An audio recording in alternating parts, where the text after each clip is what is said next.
আসসালামু আলাইকুম ভাইয়া এবং আপুরা। আজকে আমরা কথা বলবো ঢাকা ইউনিভার্সিটি অধিভুক্ত সরকারি ৭ কলেজ নিয়ে। এখানে অনেকের কোশ্চেন, ভাইয়া আমরা কিভাবে সহজে পড়াশোনা করে, খুবই কম পড়াশোনা করে, সিলেক্টেড পড়াশোনা করে কিভাবে আমরা ভালো একটা আ প স্কোর নিতে পারি এবং ভালো একটা সাবজেক্টে পড়াশোনা করতে পারি। সো আমি তোমাদেরকে বলবো তোমরা জাস্ট ৩ টি কাজ করবা। কয়টি কাজ? ৩ টি কাজ যদি তুমি করতে পারো তাহলে তুমি মোটামুটি ভাবে পড়াশোনা করো, একটি সিট তোমার থাকবেই থাকবে। সো ভাইয়া প্রথম কাজ হচ্ছে তোমার অবশ্যই বেসিক স্ট্রং করা। যাদের বেসিক নেই তারা তো অবশ্যই একটু পড়াশোনা করতে হবে বেশি। আর যাদের মোটামুটি মনে করো যে ভাইয়া বেসিক কনফার্ম, সো তোমরা ১ নম্বরে যে কাজটা করবা সেটা হচ্ছে ঢাকা ইউনিভার্সিটির কোশ্চেনস ব্যাংক সলভ করবা। কোথাকার? ঢাকা ইউনিভার্সিটি, নট ঢাকা অধিভুক্ত। অধিভুক্ত পরে ভাইয়া।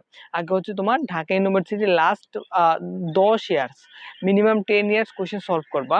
এরপর তুমি হচ্ছে যেটা করতে পারো সেটা হচ্ছে তোমার হচ্ছে ভাইয়া বুক